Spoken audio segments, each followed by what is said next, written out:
There's this feeling of helplessness when you get to the point where you have the accelerator pressed all the way down and you're slowing down. And I think a lot of people are there. I had 300 pounds by the time I was 23 years old. High risk of stroke and heart attack, chronic fatigue syndrome. Went to the doctor. I'm like, something's wrong. And like, nothing's wrong. It's all in your head. I'm just like, I'm gonna have to do this myself. The idea behind biohacking, it's the art and science of changing the environment around you and inside of you so you have full control of your own biology. That means you control your state. It means that if you're feeling off, there's a technique that brings you back quickly. You can make better choices every day that don't necessarily cost more. You just need to know what to do. It's not as hard as you might think, because what I've learned is that the spiritual stuff happens when the biology works better. And if you're exhausted all the time, even a small amount of spiritual progress feels like you're climbing Everest. So these are the things that affect the most systems in the body, and they're very, very affordable. You can, within 1 or 2 weeks, have a profound change.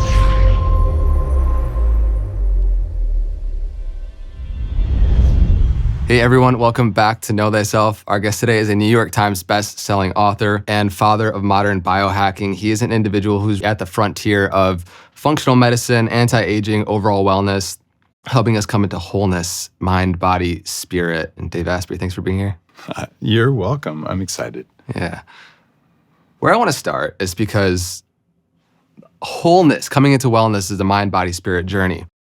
And there's so many things, mind and body, that I'm excited to dive into, but I want to start with spirit, actually, because for many people, their struggles with their physical health is a doorway and what really ignites them into their spiritual journey, because you can eat right, exercise right, do all the sauna biohacks till the cows come home, and yet if there's deeper underlying issues within our psyche that we have not dealt with, then we're going to be limited. And so how was your struggle with your personal physical health a doorway for you into your spiritual journey? Well, when I was 14, they told me I had arthritis in my knees. I'm like, I thought that was for old people. I had 300 pounds by the time I was 23 years old. I was on antibiotics for 15 years, just about every month, for chronic sinus infections. Before I'm 30, high risk of stroke and heart attack, chronic fatigue syndrome, just crippling brain fog, and a career that's taking off. And I can't remember anything. And just this insane tiredness. It was when I went to the doctor, and the doctor said, oh, vitamin C could kill you. And I'm like, something's wrong. And like, nothing's wrong. It's all in your head. I'm just like, I'm going to have to do this myself. And what I've learned over that time is I did everything that was supposed to work. You know, I would exercise 90 minutes a day, 6 days a week without fail for 18 months and don't lose 1 pound and have the same size pants. I'm like, this is infuriating. So there's this feeling of helplessness when you get to the point where you have the accelerator pressed all the way down and you're slowing down. Like, you can push harder, but there's nowhere left to push. And I think a lot of people are there. And for me, having all the things you're supposed to get in your 70s before I'm 30 really just led me down this path of saying, all right, I'm in charge of myself. And after all the normal stuff didn't work, I did all the alternative things. I went to Peru in 1999 and tried ayahuasca. I went down there and I asked around, and they said, Dave, you're white. I'm like, yeah, I noticed, but I've done my work, and introduced me to a shaman. And I actually don't recommend ayahuasca for a lot of people now. Certainly not. That's not where you should start. There are other substances or other paths that are better. And I've studied with gurus all over the planet. I even run a neuroscience company that does deep personal development with a computer showing you, no, don't meditate that way, do it this way because it works better. And I wouldn't have got there if I hadn't been unhealthy. But what I've learned is that the spiritual stuff happens when the biology works better. And you can be profoundly ill and have a spiritual practice and gratitude. If you can make your cell biology work even a little bit better, those are the antennas that reach out to the spiritual world and allow you to sense it and interact with it. So a full power body equals so much energy that you can do the spiritual deep work. And if you're exhausted all the time, even a small amount of spiritual progress feels like you're climbing Everest. So it's just harder. Yeah.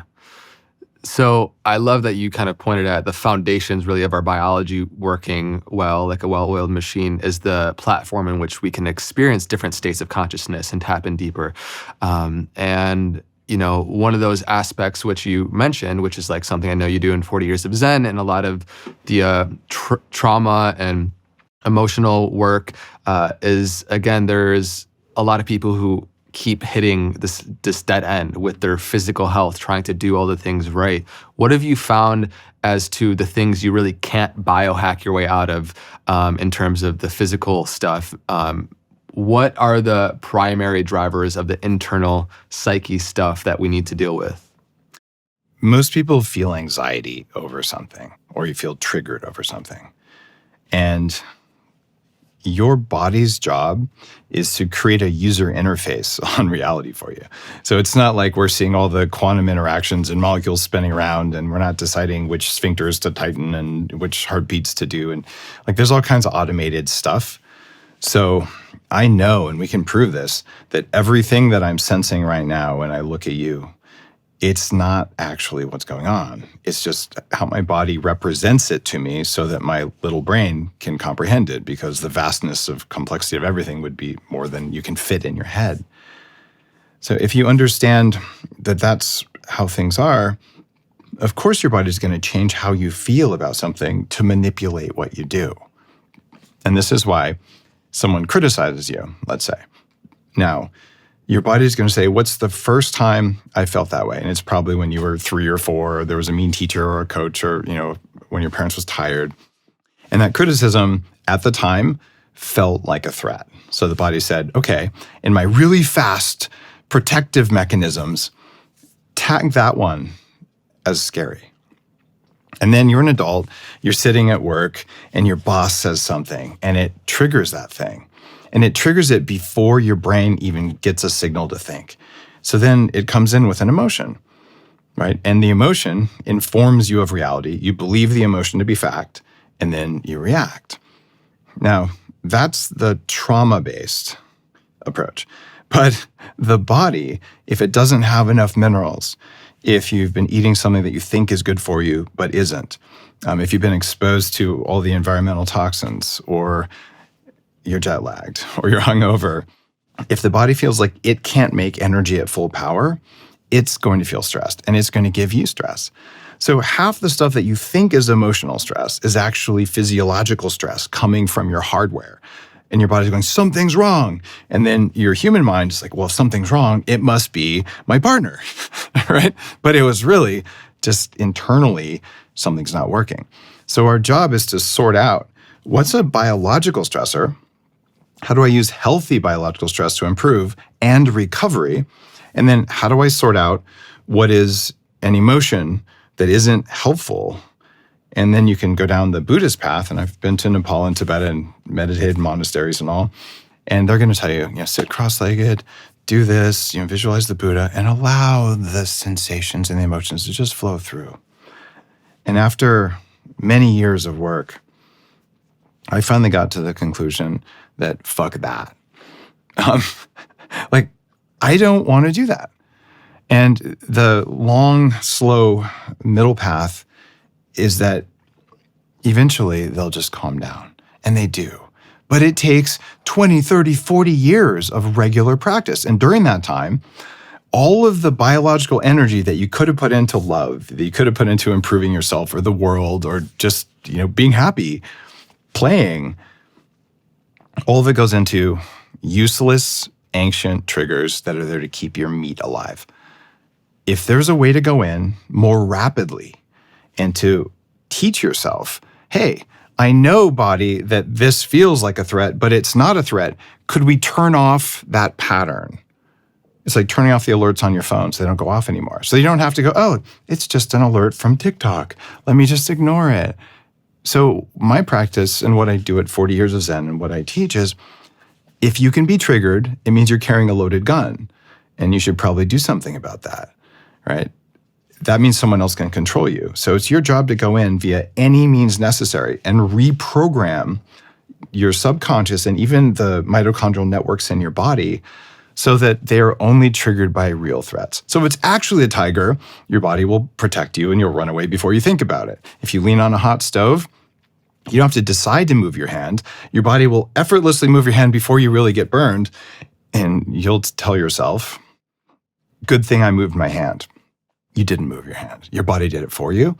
So a lot of the real work of meditation and healing and trauma resolution is let's let the body better sense reality so that it's less reactive, which makes you less reactive. And the easiest thing you can do for that is clean up your diet, learn how to sleep, understand circadian biology. And if you do that, the body has so much energy that it doesn't feel like you're going to be overwhelmed. And this is a through line for biohacking. The idea behind biohacking, when I created the word, it's the art and science of changing the environment around you and inside of you so you have full control of your own biology. And that means you can have enough energy that you can handle anything. And I just fundamentally believe that you can have a kind of peace in the world where everyone is tired and run down and controlled. You're peaceful because you're too tired to do anything.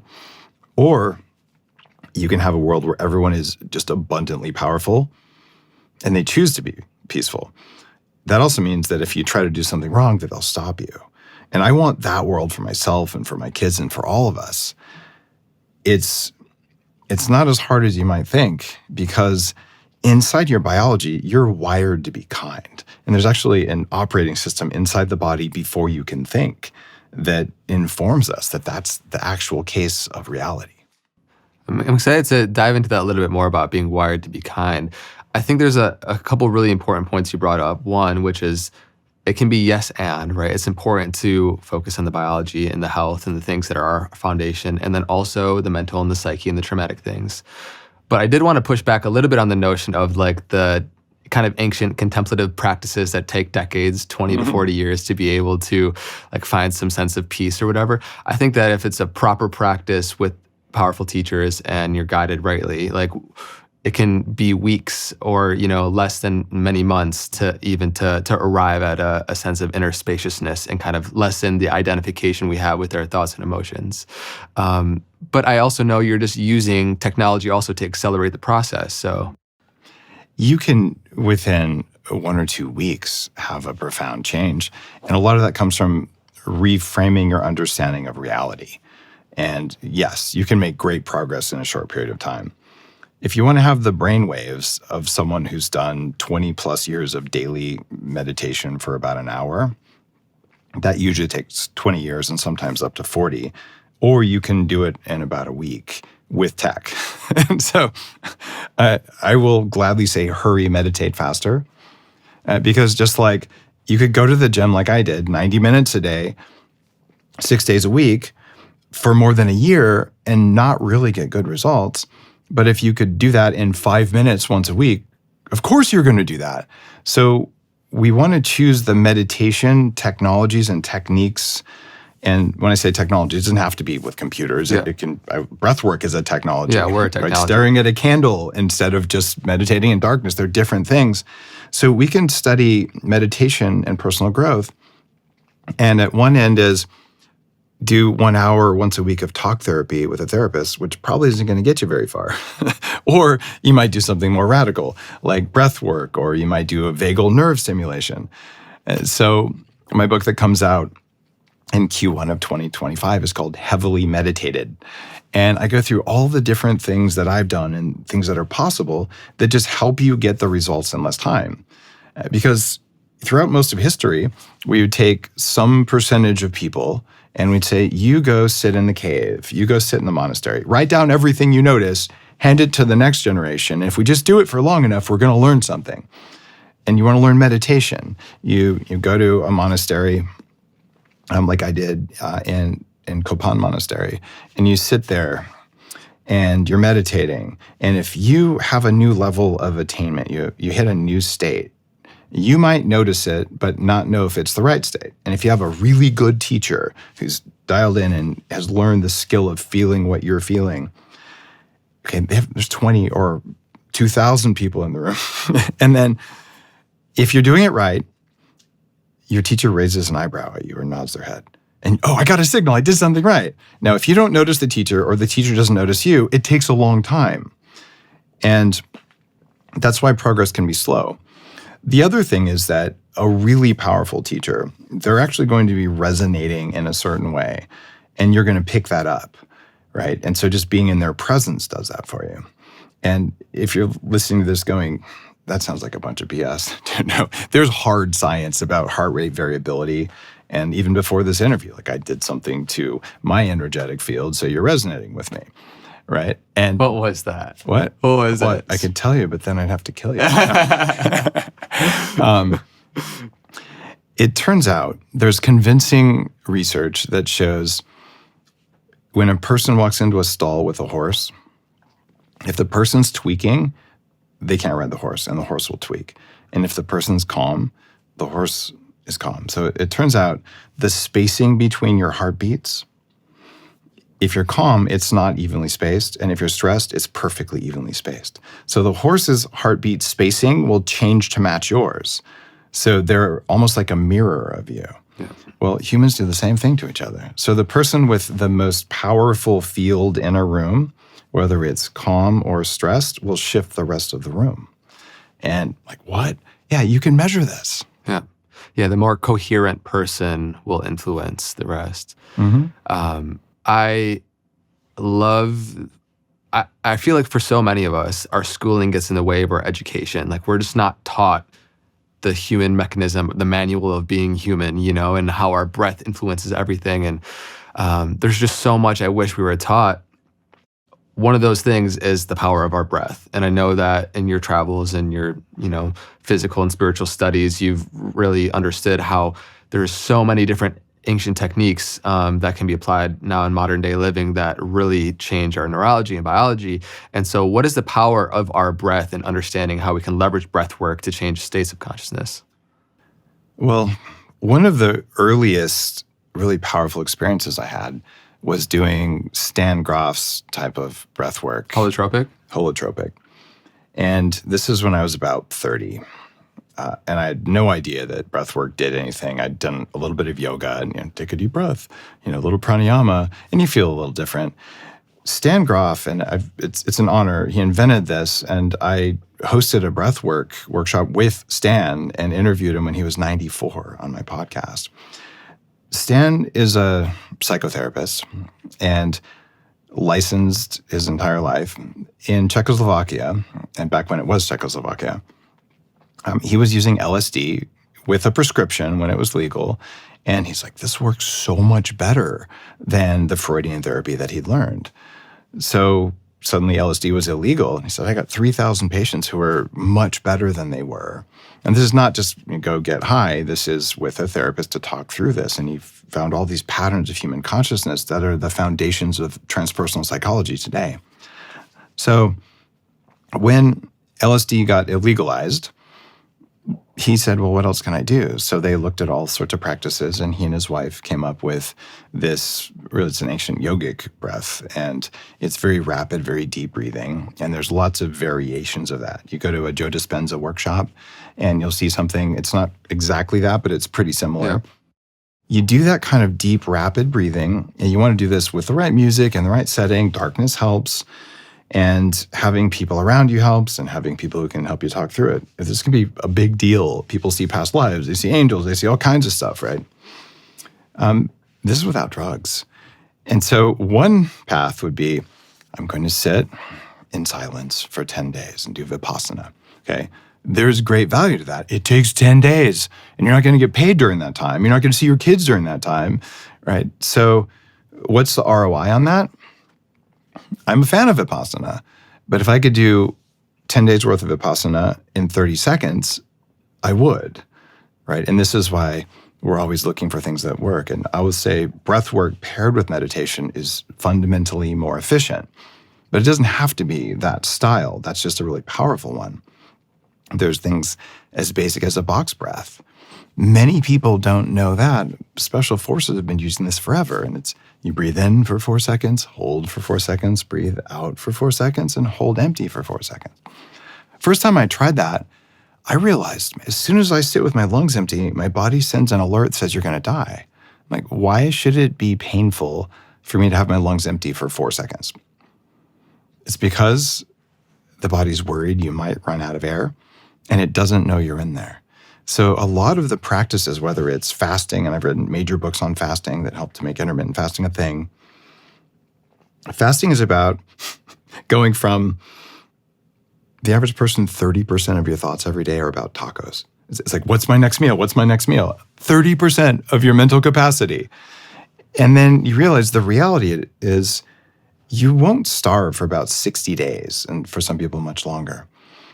So the body feels like if you don't eat lunch, you're going to die and you're going to starve. And people say, I'm starving. No, you're not. So it's about teaching the body to be at peace so it stops sending you stress signals for things that aren't stressful. And it turns out breathing and holding your lungs empty for a little while doesn't have to cause any stress. So you're teaching the body to just calm down. And that box breath can take you out of being triggered. It can take you out of fight or flight. It can help you go to sleep at night. And I taught it to my kids when they were little kids. And so if they can't go to sleep, they just do a box breath and then you can go to sleep. So understanding breath controls heart rate controls stress. Biohacking, change the environment outside yourself and inside yourself to control your biology. Maybe knowing the power of your breath is important. We also have Sri Sri Ravi Shankar's Art of Living.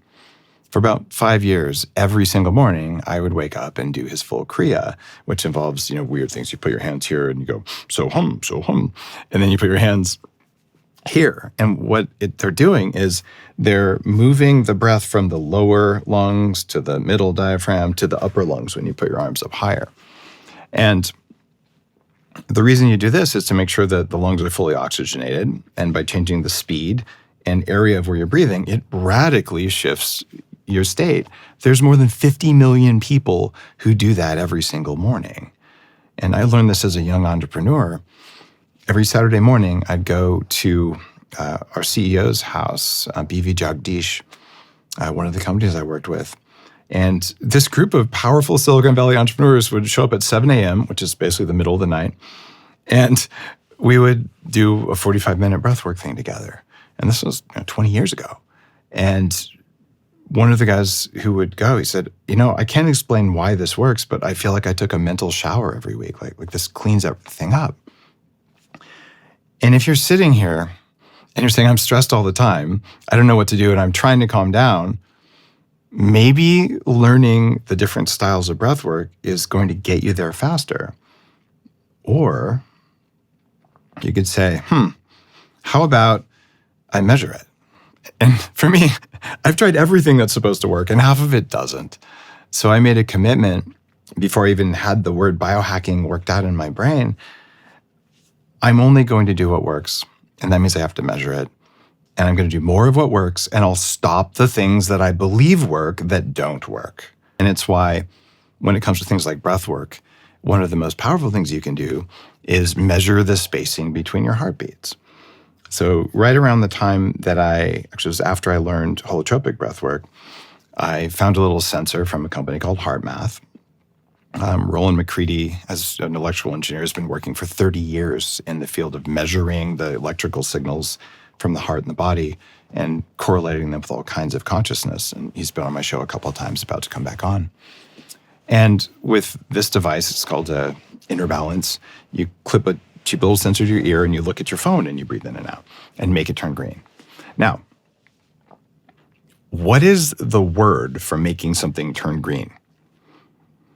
There is not a word for it. And the entire history of meditation and magical training and esoteric training, if you read any 13th century cave meditation Sanskrit thing, and yes, you can buy them on Amazon, there's these detailed recipes. We'll try and sit with a body like this and do this and do that. We're trying to find words for a state that we don't know what it is. It'd be like if they sat you at the cockpit of a 737 and said, okay, fly it, turn on the air conditioning. I don't know, that might be the eject button. You don't know what's labeled. So with technology, you can take what might have been a multi-year journey to really feel into this subtle shift of the state and say, when the light turns green, you've shifted. And what I learned in about 6 weeks from doing this, it's that dozens of times a day, my body was shifting into fight or flight, sympathetic activation, without my knowledge or permission, for no good reason. And once you learn what it feels like when you shift, you also learn a skill to bring it back. right? So all of a sudden I'm playing whack-a-mole all day long, even when I don't have the sensor clipped to me. I'm like, look, my body did that again. But it's like if you had a warning light on your dashboard, but you didn't know it was a warning light. There's a bunch of lights. I don't know what that one means, but now you know what it means and what to do about it. And that means you control your state. It means you're much harder to trigger. It means that if you're feeling off, there's a technique that brings you back quickly. And that stuff has changed my life magically, because all of a sudden, if I'm not in the right state, why? Is it my nervous system? Is it my breath? Is it something I believe or I think? Or is it what I had for breakfast? You just have to know, I'm not in the state I want to be. What could it be? And most people get stuck, especially when we're younger, on believing that it's you.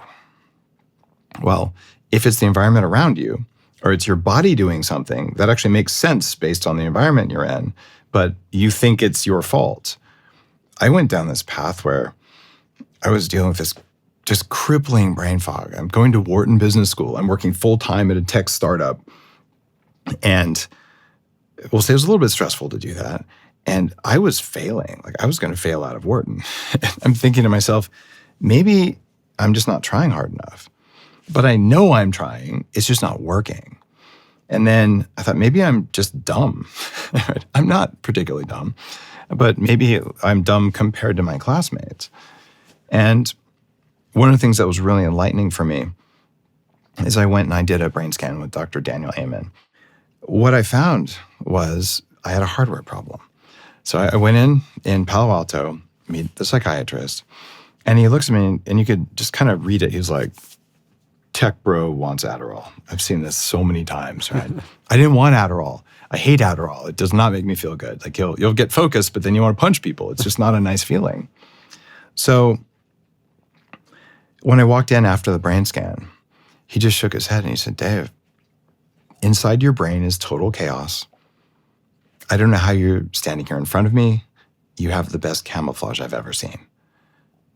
And I just said, finally, someone believes me. It's not that I'm just malingering or not trying. It's something's not working. And he said, look, this part of your brain just shuts down when you try to concentrate.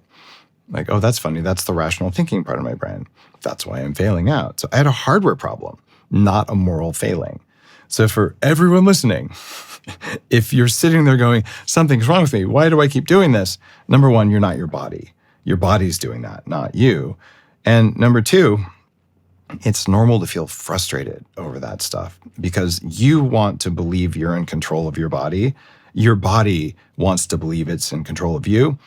And bad news, your body gets to sense reality. It gets to process reality for a third of a second and then show you only what it wants you to see.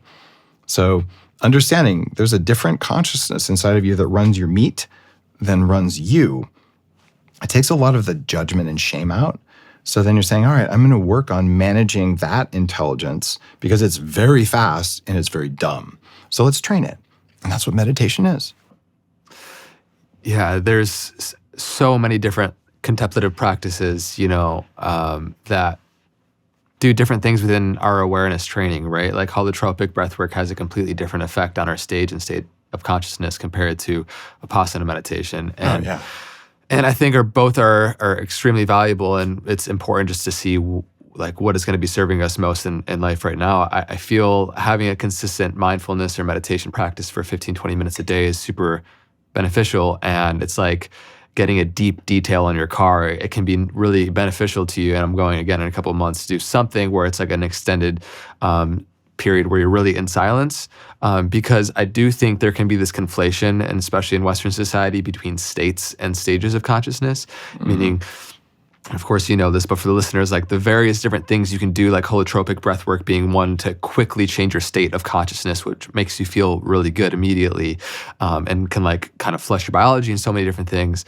And yet there's these stages of consciousness that doing prolonged contemplative practices can help really keep you there as a baseline foundation and not something we need to continually keep grasping towards.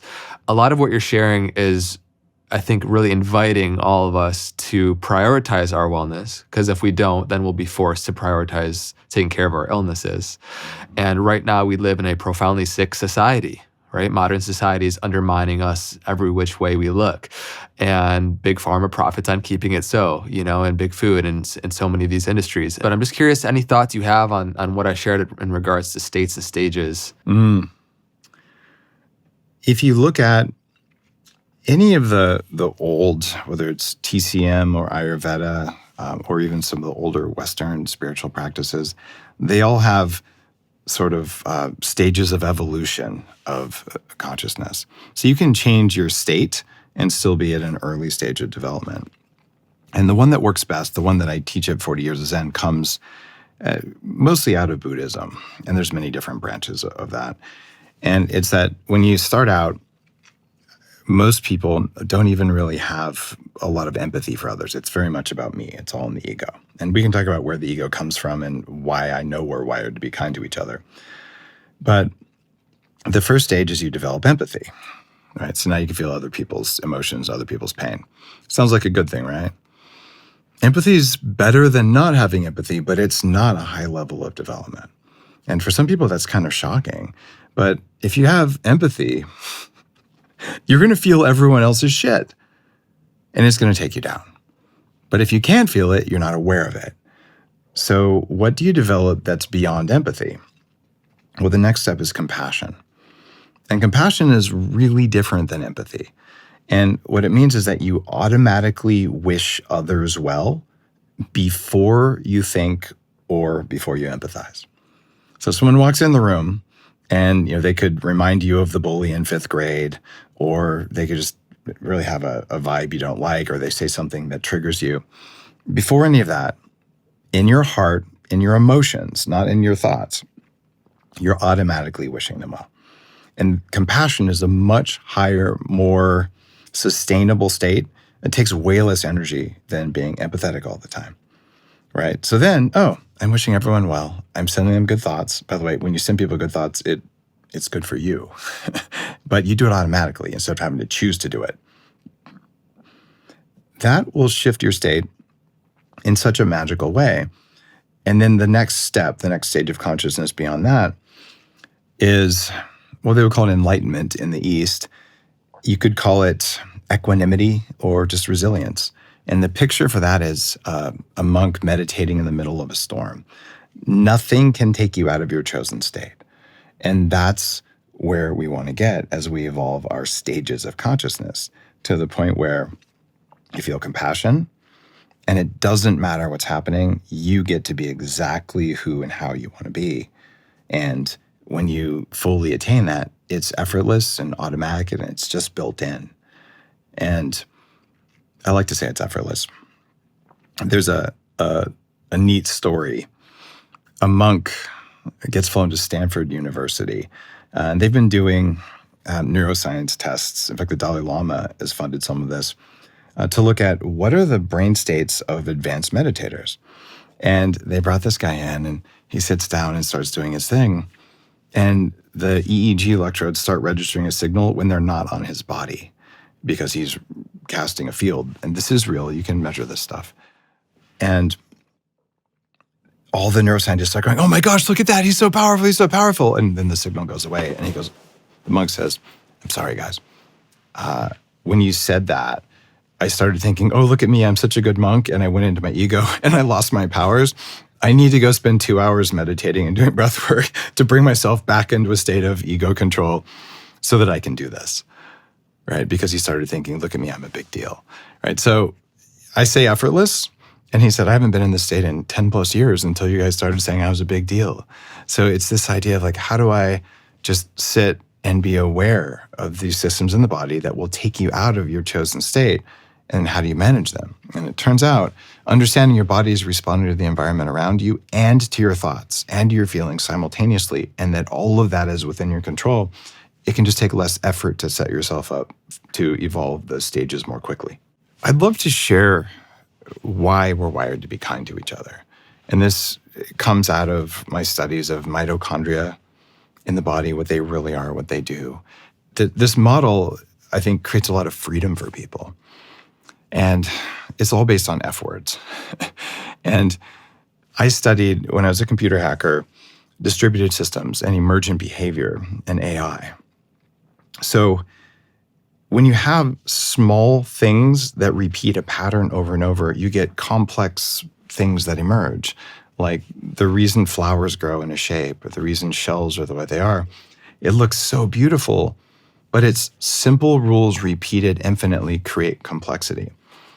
So you start looking at human consciousness and you realize our bodies have to be able to stay alive like all life on Earth. So there is an operating system, a set of decisions that every living thing makes in order to survive for millions of years. And you can figure out what this is. And the first thing that all life on the planet does is fear. And that means you run away from, you kill, or you hide from anything scary. And you do it right now with all of your energy. Because from the perspective of a tiny little mitochondria sitting in your body, which used to be an ancient bacteria, it doesn't really know if you're the last of your species on the planet, because dumb little bacteria, they don't know time, they don't know context, they don't know what's in the refrigerator. They only know the present. And if there's a perceived threat, whether it's real or not, you have to react. So fear will take your energy. And this works if you're a slime mold, like some kind of politician, or a zebra or a tree, it doesn't matter. All life does this. And the way you run away from, kill, or hide can be very different. A bacteria is going to make toxins, right? A tiger is going to bite you. A human's going to make a tool and smack you on the head with it. We all do this, right? So fear. The next one, food.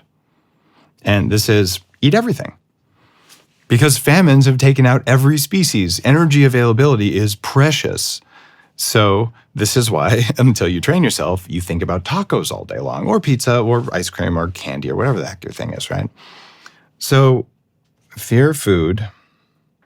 Third F word, all life has to do it to stick around for multiple generations. Do you know that one?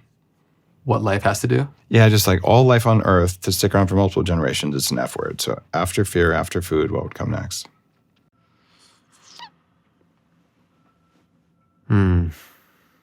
Fornicate? I was thinking fertility, but all right, you just go straight for the dirty. Whatever you're into, man. At least you didn't drop an F-bomb. Yeah. Yeah, it's fear, food, fertility, right? And probably fornication more likely for most life. Now, everything does this that's alive automatically without any conscious brain in there, right? Bacteria reproduce. Slime molds reproduce. Trees reproduce. And they put a lot of energy into making these little seed pods, right? And if they were selfish and they weren't wired that way, they wouldn't put energy into that. They would just get stronger roots. But we always put our energy into the next generation automatically because life has to do that to be alive. So fear, food, fertility. Slash fornicate. The fourth one. Well, wait a minute. I just explained every bad decision you ever made in your life. Your mitochondria did it. This is the operating system of your body. And that's pretty dark. Oh my God, is this really what life is about? It's not about those, because the next F word that all life on Earth does is friend. You support your species and all the world around you automatically by design. But if all of your energy goes into fear and hunger and desire, then there's nothing left for your community. And the final F word, and the one that is the center of my work in spirituality and personal development, is forgiveness. And you can say, Dave, how does, a deer forgive? They don't even have a brain that really does that. Well, it's hard for humans to forgive. This is where we get stuck. For the deer, you see the National Geographic thing. There's a tiger chasing the deer gets away. And it'll shake itself, and it'll go back to eating grass. The shaking is the deer shaking off the threat, being done with it, being present, and going back into literally sympathetic or parasympathetic mode where you can actually digest the grass you're eating. So it's pretty easy. Either you got eaten or you didn't. But for humans, we think about it all the time, and we get stuck in that. And forgiveness isn't about saying bad things that happened to you were okay. It's about turning off your reactivity and your grudge. And a lot of the most powerful meditative practices The fastest way to change your stages of spiritual evolution and your state is a structured process of forgiveness. And you can use psychedelics, you can use breathwork, you can use darkness, you can fast in caves, and you can use technology to do it.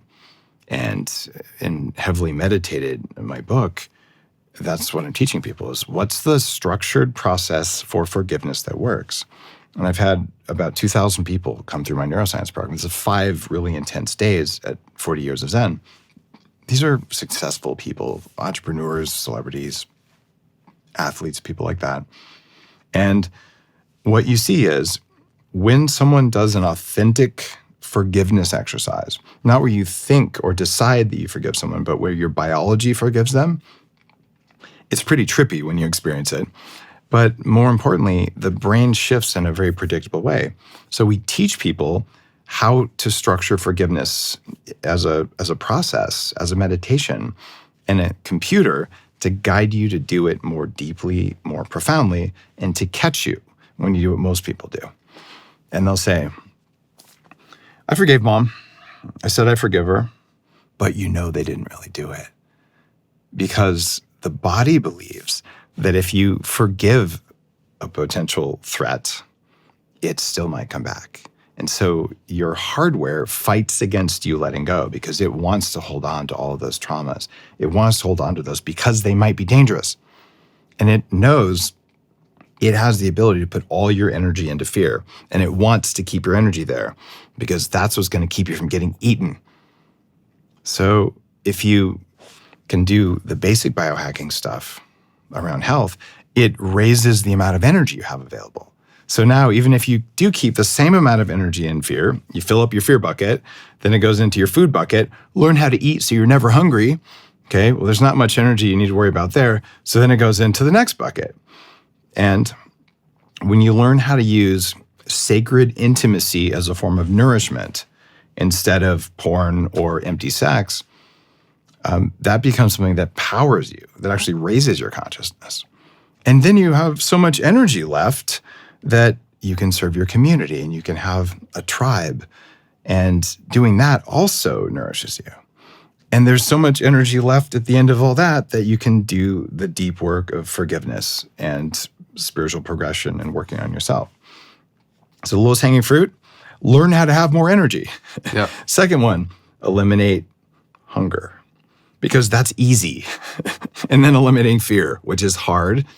And learning to have sacred intimacy isn't that hard.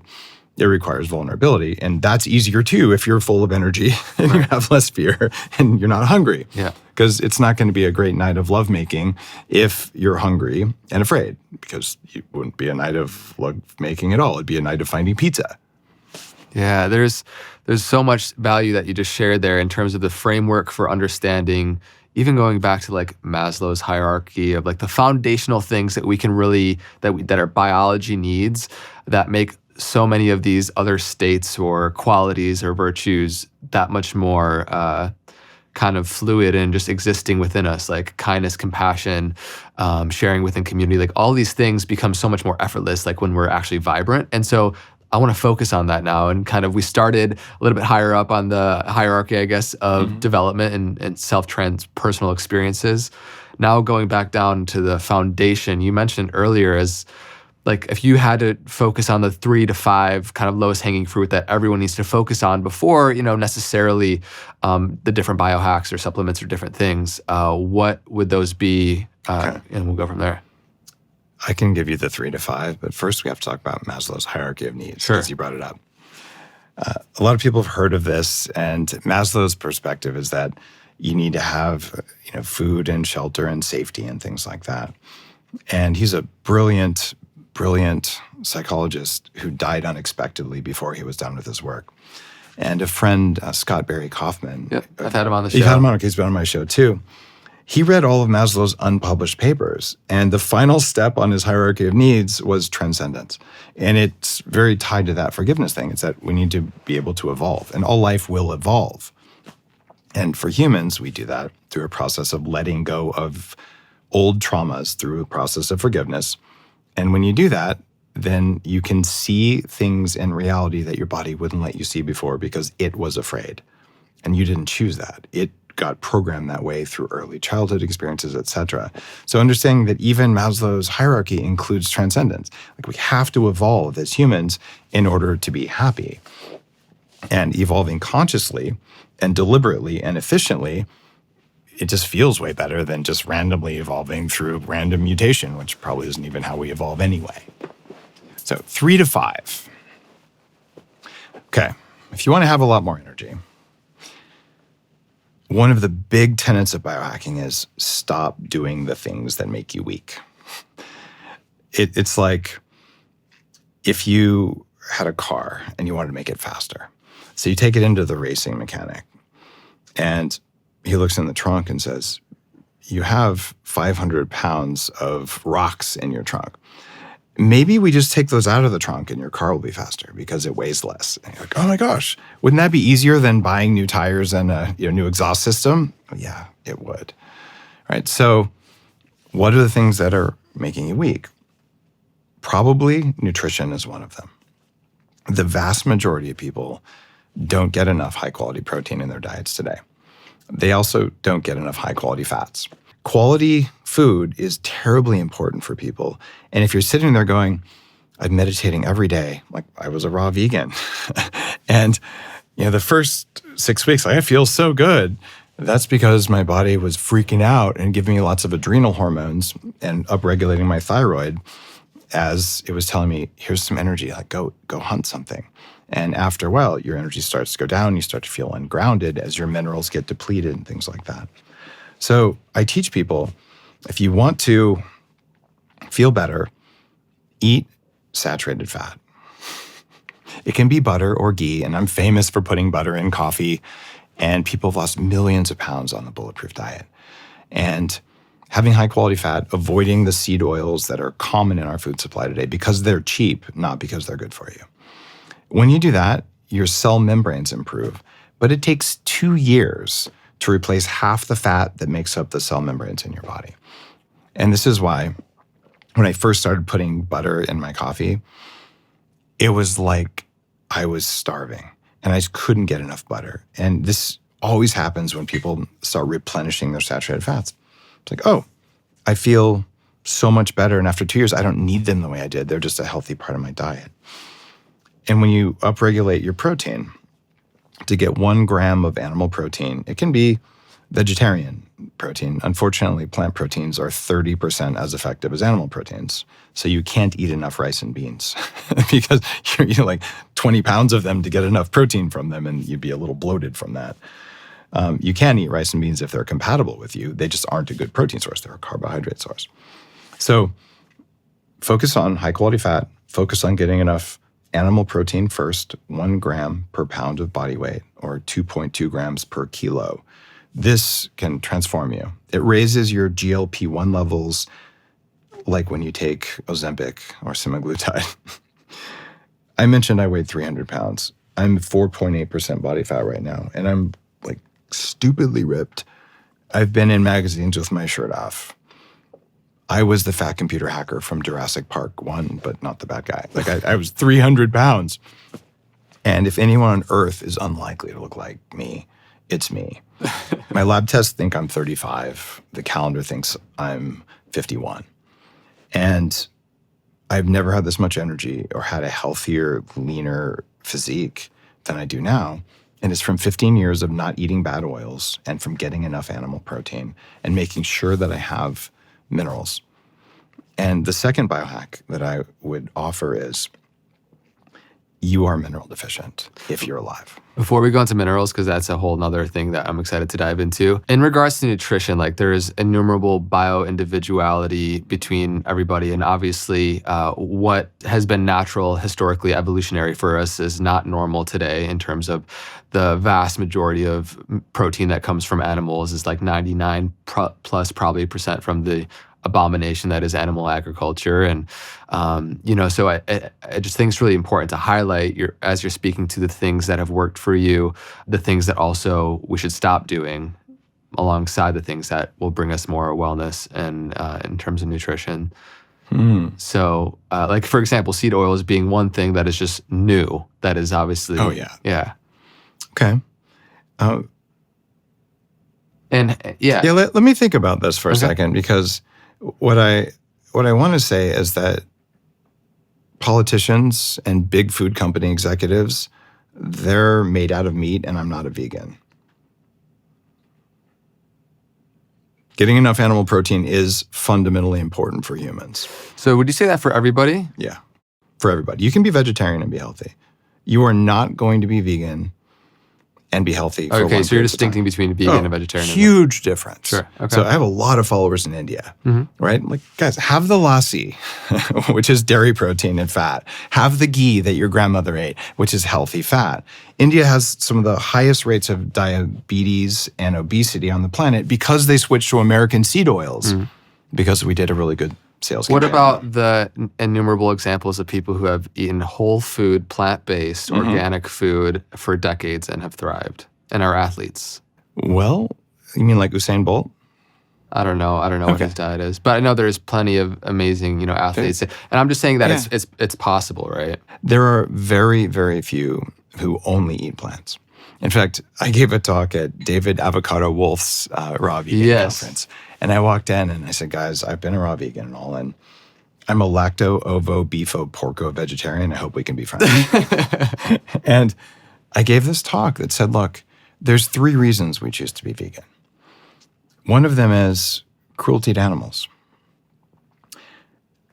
I raise the animals that I eat. And I've done shamanic training. I've done a lot of esoteric stuff. The way the world really works is the food animals that humans have a spiritual contract with, they come here to experience gratitude. That's why they chose to reincarnate on the planet. And it's our job to treat the animals with respect. And this is why you say grace before you eat. This is why you thank the animal in every religious practice, including Christianity, including a Native American ceremony, including what you would do in the jungle in South America. You thank the animal, right? And if you're not doing that, you're doing it wrong. And I've been one of the biggest advocates for grass-fed animals on the planet. The first all grass-fed, no seed oil restaurant in LA was called the Bulletproof Cafe. And I changed it to the Upgrade Cafe. And during the pandemic, we ended up closing down. But now you can get grass-fed meat at hundreds and hundreds of restaurants. You can go to Erewhon and get it. When I started, you couldn't get grass-fed meat at a restaurant. It was impossible. Most of the vegan places in LA are switching to regenerative meat and vegan because the plant-based burgers are a huge issue, obviously. Yeah, they're processed food. So if you want to have a good, healthy, sacred relationship with animals, you treat them with respect and kindness, and you thank them. And that's our agreement. We nourish them, they nourish us. And it's a sacred thing. Yes, a totally different relationship, and just an important asterisk to put on the meat consumption is where, how you engage with it, the gratitude, if you so choose to. And yeah, the quality and where it's coming from, right? Because whatever you believe in karma or whatever, like eating animal agriculture food is just like, it's one of the worst things happening on the planet, I feel like, right now. I don't think you can say that animal agriculture is a bad thing. Without animal agriculture, there would be no animals. And factory farming in particular, you say. Factory farming is evil, 100% evil. Yeah. And this is that going into compassion, and you wish well for the animals, and you do everything you can to afford and support regenerative agriculture, and you do your best. Yeah.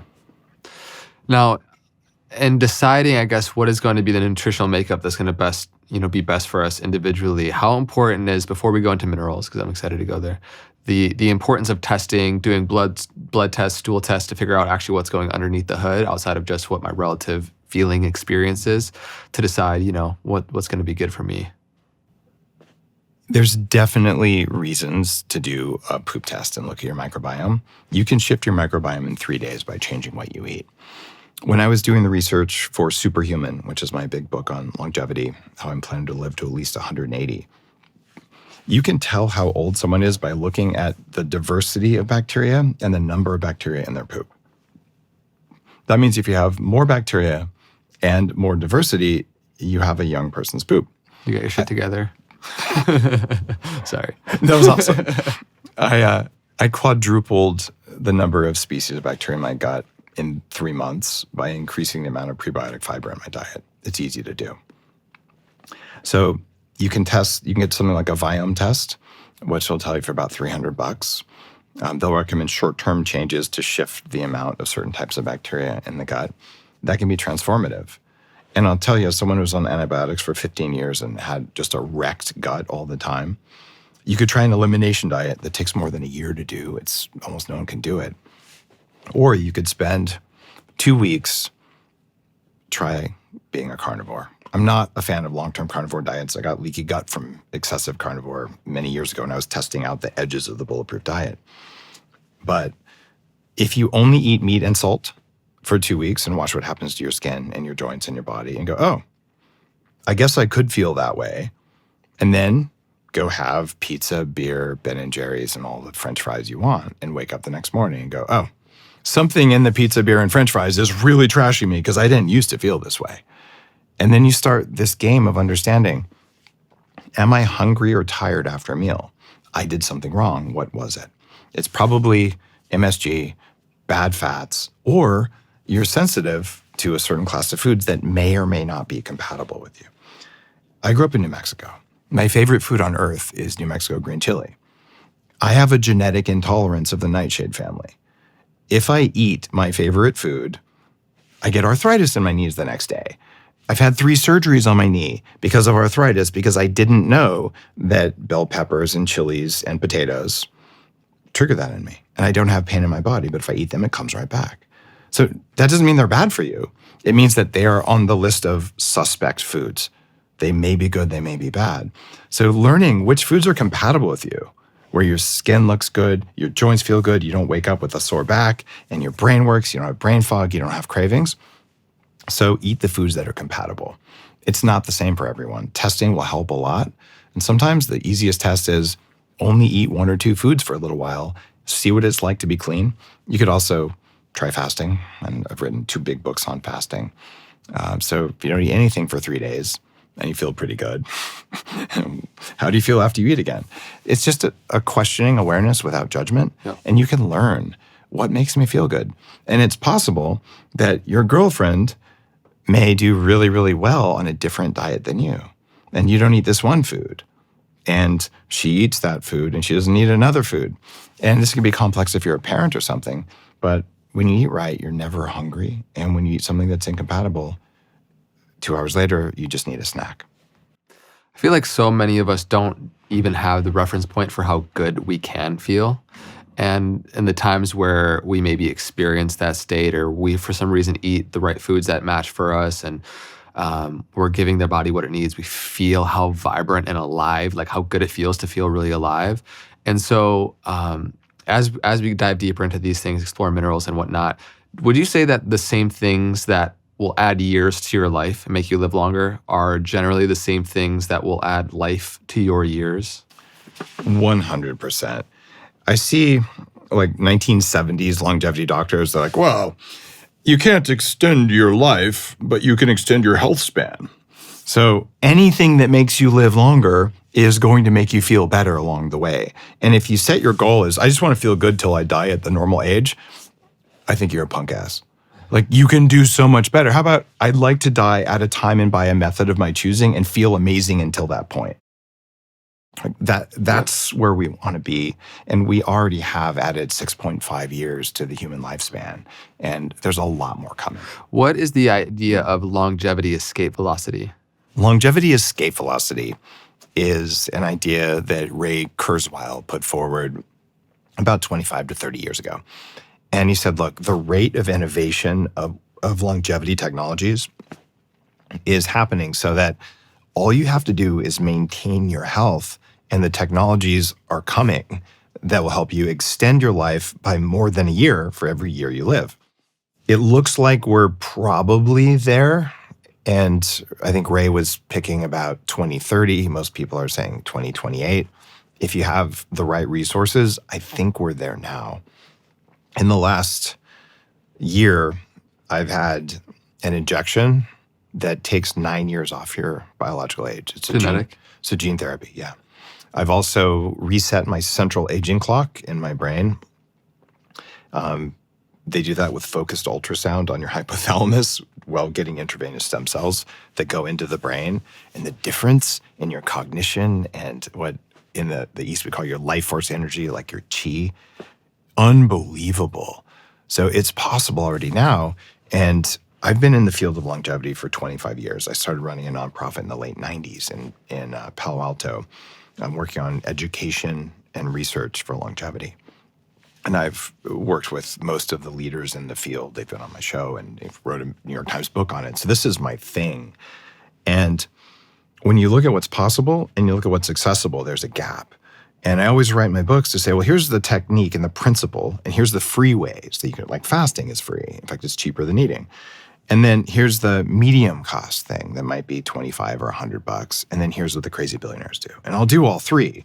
But the idea is that you can make better choices every day that don't necessarily cost more. You just need to know what to do. And that lowers your speed of aging. Last time I measured, I was about 73% the rate of normal people, which is nice. And I live an insane life. I'm on 70% travel right now. I'll be spending 3 days in Scotland and coming back. And there's all kinds of stuff that I could do in my life to reduce environmental stress and toxins that would probably give me more time. But I'm doing what I love and what I think is necessary. Which also adds years too, right? Yeah, having a mission is kind of important, right?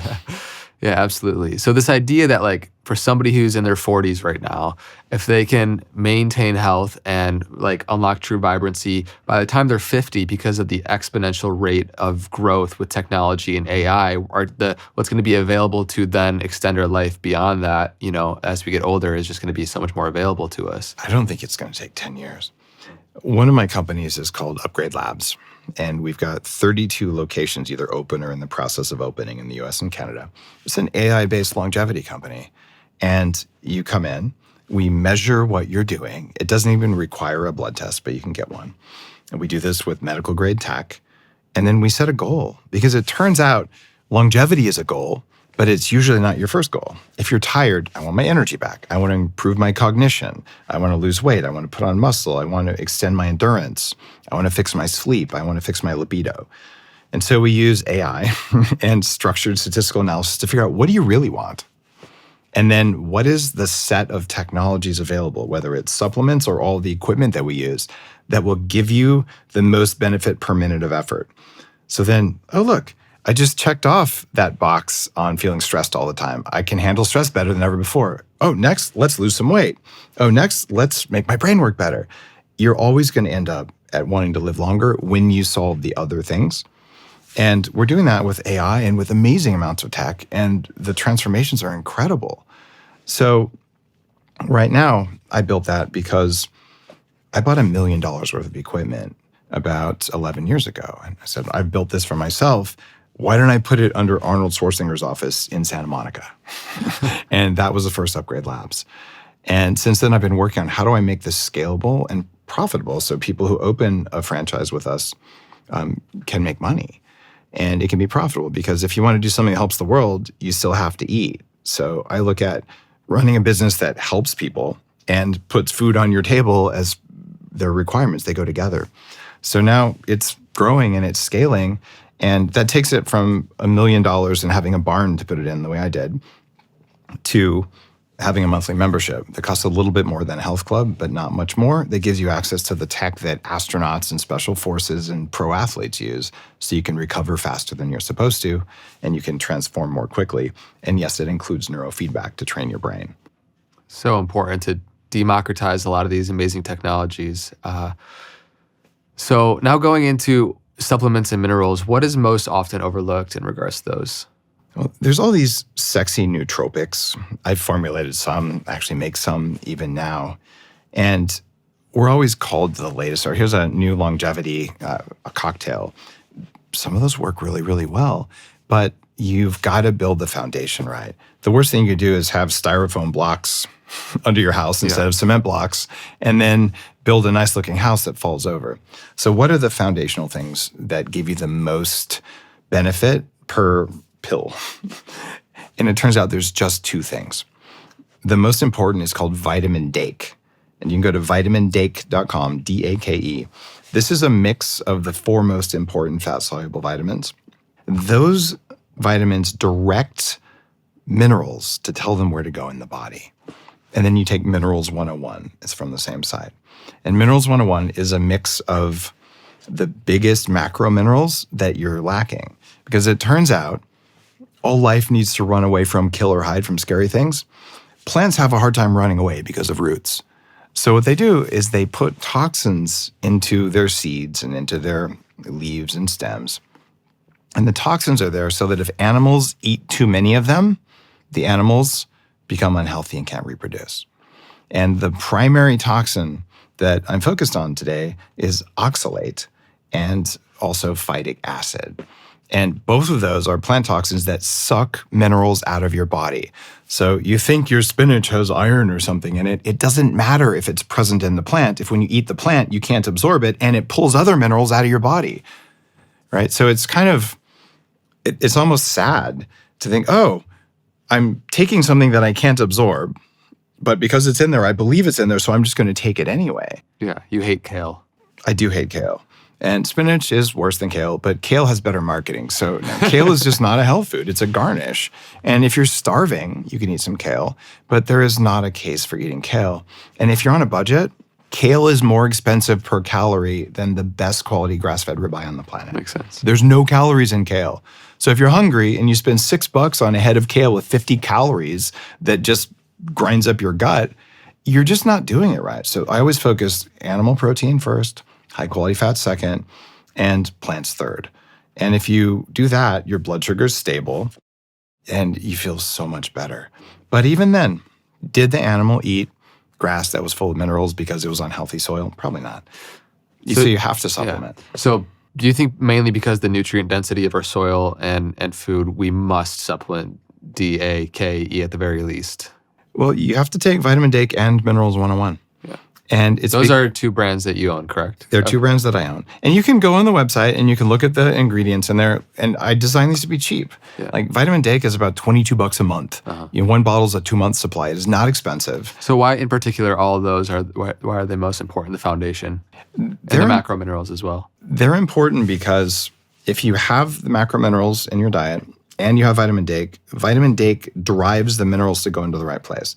If you have vitamin D from sunshine or vitamin D from a supplement, but you don't have vitamin K2 present, vitamin D drives calcification, which is good, unless it's calcification in your brain or your joints or your kidneys. So vitamin K2 makes it go into the bones. And vitamin A controls where zinc goes in the body. So fat solubles plus minerals equals cells that have the right things in the right places.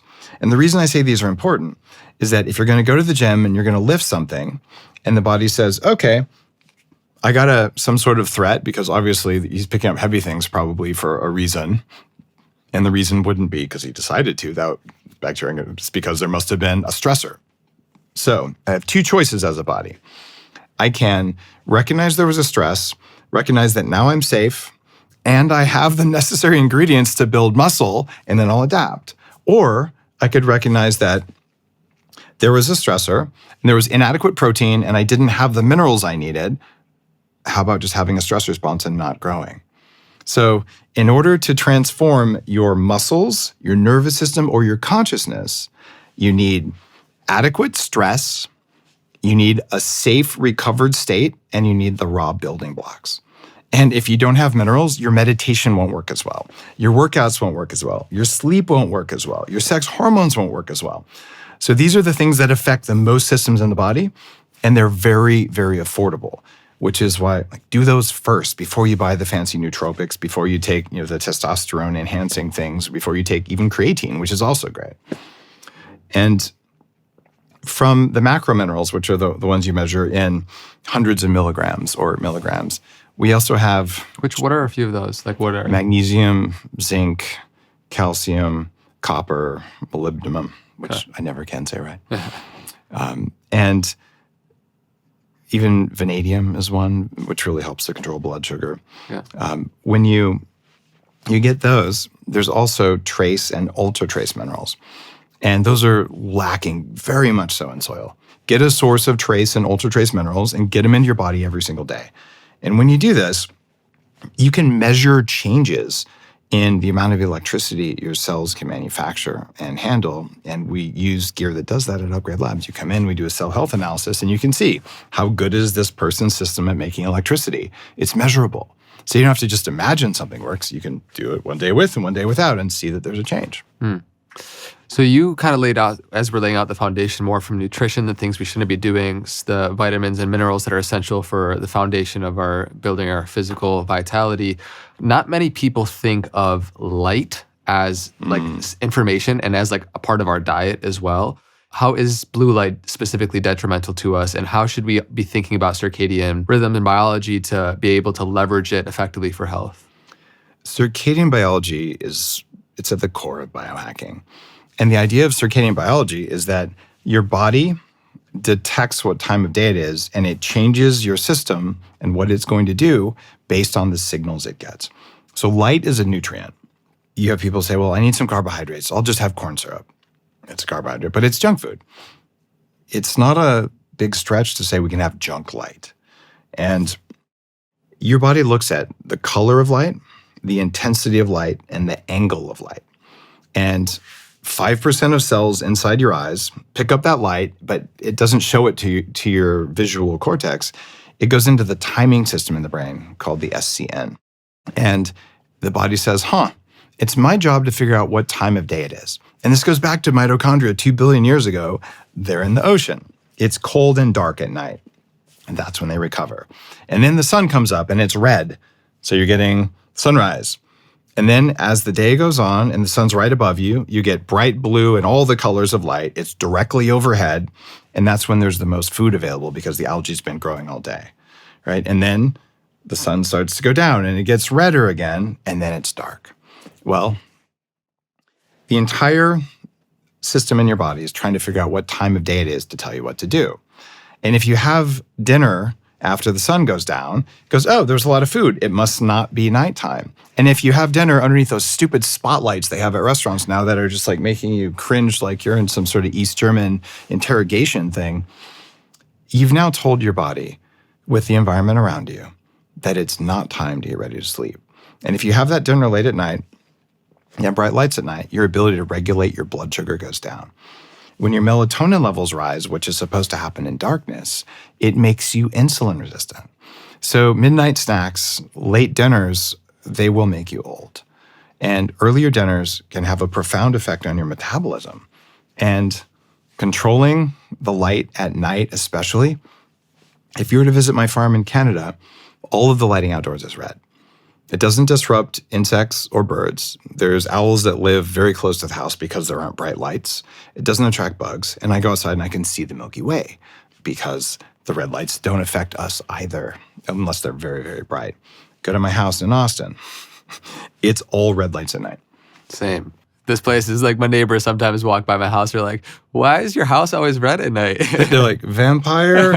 Maybe it's a house of ill repute or a submarine. Just trying to keep my circadian biology in check. It has changed my life. I was the guy who would go to sleep. I've tracked my sleep now for 17 years because I was so bad at it. My bedtime was 2:02 a.m. since I was 10 years old. I would stay up late at night with a flashlight reading. I just wanted to read. And I've never been able to go to sleep before that. And about 7-8 years ago, because of biohacking, I finally figured this out.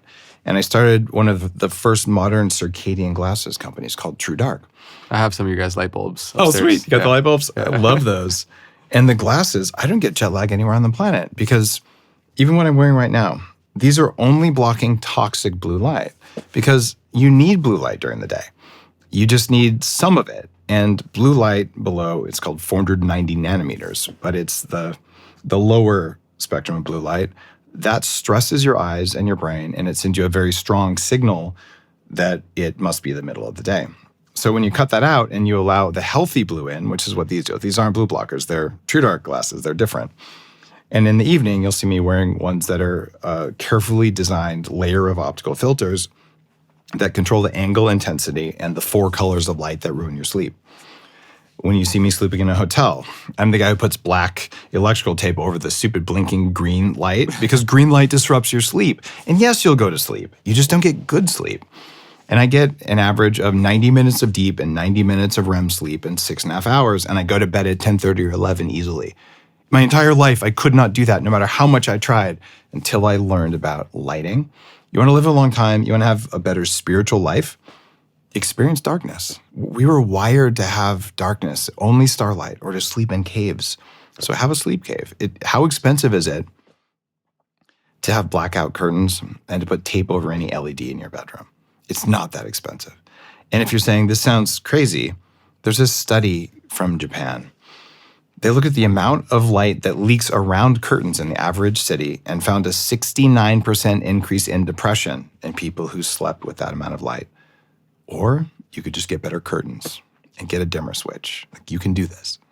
Yeah. Yeah, amazing. Well, you're obviously a big advocate for red light as well. And so what's the efficacy of red light therapy? You're leveraging that as well in the morning or nighttime, whether it's through a panel or you have light bulbs and different things in your house, in terms of what it does for mitochondrial function and just overall health.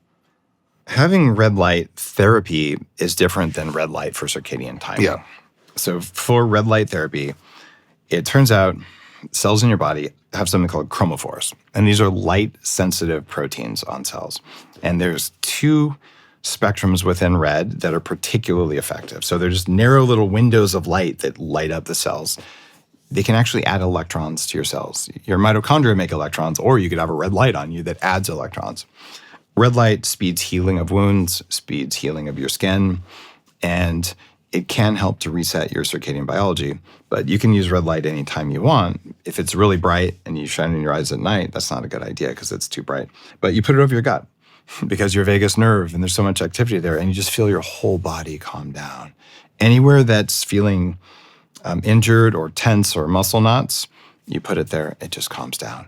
Even my kids, and they'd get a stomach ache, which isn't that common in kids if you know how to feed them. But if they would go in, you put the red light over their stomach, and the nausea goes away. So it's pretty profound what you can do. And red light therapy today is very affordable. So should you get 10 minutes of it in the morning while you're brushing your teeth? Yes. And that's a great idea. Should you do it at night? Yes. And I do that sometimes. But you can also just go outside if you want to save money, as long as you have sunshine. If you live in Canada, you're screwed because it's dark all the time. So then you should probably have a red light panel. Yeah. So in terms of optimizing sleep, which I think is, at least for me, is like the number one thing that affects my state of consciousness during the day, is like how well I'm rested. Oh, so good. And so we touched on light, which is obviously one of the most important. You also mentioned time of last meal. I've always found like my last meal, it's like around 3 p.m. and I feel so much better. Oh, yeah. When deep sleep I get. And so what are the other things that can really help optimize sleep? Eat earlier and experience darkness at night, or wear the true dark glasses that basically make your eyes think it's dark even though you can still see. That's just the first thing you do. Blacked out bedroom. You want to cool your thermostat to 68 Fahrenheit, or you could do what I do and have a system that cools your mattress. Nice. Is it like Sleep Me or 8 Sleep? There's 8 Sleep, there's Sleep Me, which was formerly Chili Sleep. Yeah, I have that. I was an investor in Chili. That was like the first podcast they were nice. on. And those really make a difference. There's also various things that matter you wouldn't expect. It's what you do when you first wake up that affects your sleep that night. So when you first wake up, go outside if you can and get just a few minutes of bright sunlight. Sunglasses, regular glasses, or contacts stop it from working. And there's a few newer biohackers, like even Andrew Huberman is saying, well, it doesn't matter if you have, no, it does matter, because ultraviolet light is a signal for your eyes. People who get some ultraviolet light, you don't want to cook your eyes in the sun all day long, but some ultraviolet light is associated with having less nearsightedness, so you don't need glasses. And ultraviolet's just a very important signal to tell your body to make something called melanin. And the healthy glow of having a tan, melanin has a very important function electrically to help convert light into electricity in the body. I wrote about the research in that in Headstrong, my book on cognitive enhancement. So morning sunlight equals better sleep at night. If you don't have morning sunlight, bright red panel, really good idea.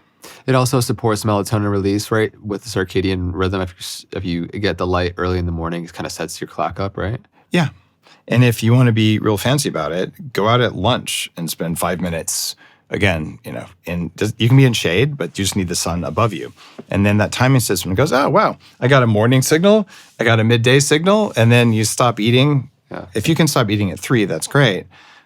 The reason that I taught people to skip breakfast for intermittent fasting is that the way society is set up, dinner is a social meal. And being able to socialize is really important for us. So if you're a hardcore biohacker and you don't have business meals and you don't have to have your kids home from school and have dinner at 5 or 6, which works for most people, if you can set it up so that you work out at 2 p.m., which is the best time to work out, and you have your final meal at 3 p.m., you'll get the most results. It's just you have to live like a hermit to do that. Yeah. Another thing that's a really important low-hanging fruit that I'd love to get your perspective on, because so much of our life is now indoors and there are all these environmental toxins and endocrine disruptors, I just found it so important to there's the subtle shifts with our bed sheets and the things that are, volatile organic compounds in our life that we just switch and then we're not breathing that stuff in anymore, And so when you think about those environmental toxins and the endocrine disruptors, what are the most important things to know to switch in our life? If you have anything with fragrance in your house, you're doing it wrong. And there are 2 hormones that drive your spiritual progress that we don't talk about enough. One of them is testosterone. Women have 4 times more testosterone than estrogen, and men need a lot more testosterone than women do. But testosterone drives dopamine. Dopamine is a neurotransmitter that gives you a reward for pursuing a goal. It doesn't give you a reward for getting the goal. It's the pursuit of the goal. So if you experience motivation when you're pursuing a goal of personal development, like, wow, this is great. I'm doing something that matters.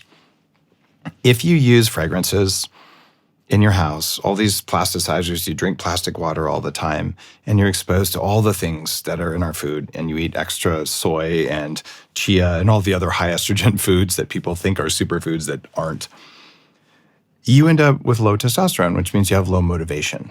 And when there's low motivation, you have less motivation to evolve yourself. Understanding that perfume you're spraying on, the personal care products with parabens, these are affecting you. Even sunscreen that most people use now goes right into your blood and raises cancer risk for cancers that are very dangerous. And putting sunscreen on has a very small reduction in skin cancer risk for cancers that are very, very curable. So I'll use a mineral sunscreen on my face, but I would never touch one of the chemical sunscreens because it's an endocrine disruptor. Use like zinc oxide or something instead? There's zinc and titanium. Yeah. Okay. Yeah. Yeah, those obviously super, super important. What else in terms of environmental toxins? Obviously, fragrance is a huge one. And honestly, it feels so abusive when somebody's got strong perfume or cologne on. It's like, especially when you detox yourself of that stuff and then you experience it again and you become very sensitive to it. And it's everywhere. It's in every laundry detergent for the most part and all this stuff. One of the easiest things you can do is just throw away your fabric softener. You don't need that, and it makes your clothes and your bedding toxic. And especially if you have kids, there's this new trend amongst 9th graders called scent maxing. Have you heard of this? Uh-huh.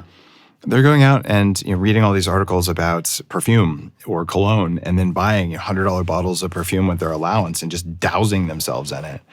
And you do not have a right to cover yourself in endocrine disrupting chemicals that affect people around you without their consent. It's rude. So if you think, oh, this is my scent, it better be a natural essential oil or don't do it, right? If you want to make your house smell like a chemical factory, okay, but to do that in an elevator, to do that around other people, we need to shift society that way because we have an epidemic of low testosterone in all humans, especially our young people, men and women. They have no testosterone, they have no drive, but it's not just young people, it's all people. This is why I've been a huge advocate for testosterone replacement therapy.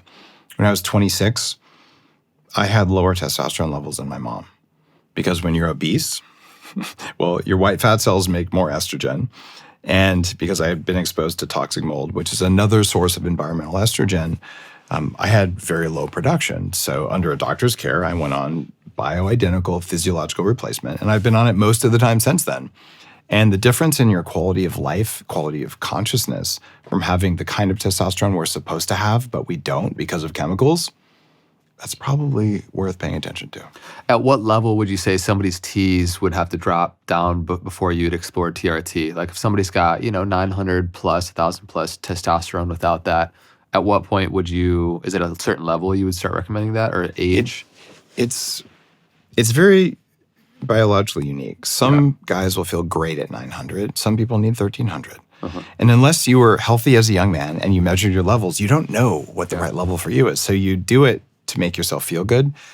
The total testosterone is relevant, but free testosterone above 20 is what you're aiming for. It's very hard to get there unless you're sleeping well, eating enough animal protein, and eating enough saturated fat. If you do those things and you're young and you feel good and your levels are high enough, you're probably going to get there. But so many people can't get there. So there's nothing wrong with taking minerals like zinc that can boost your testosterone. That's part of Minerals 101. And there's nothing wrong with using herbs that might help. And there's nothing wrong with boosting testosterone using technology that includes red light on your balls, which can boost testosterone, or just using a testosterone cream or injections.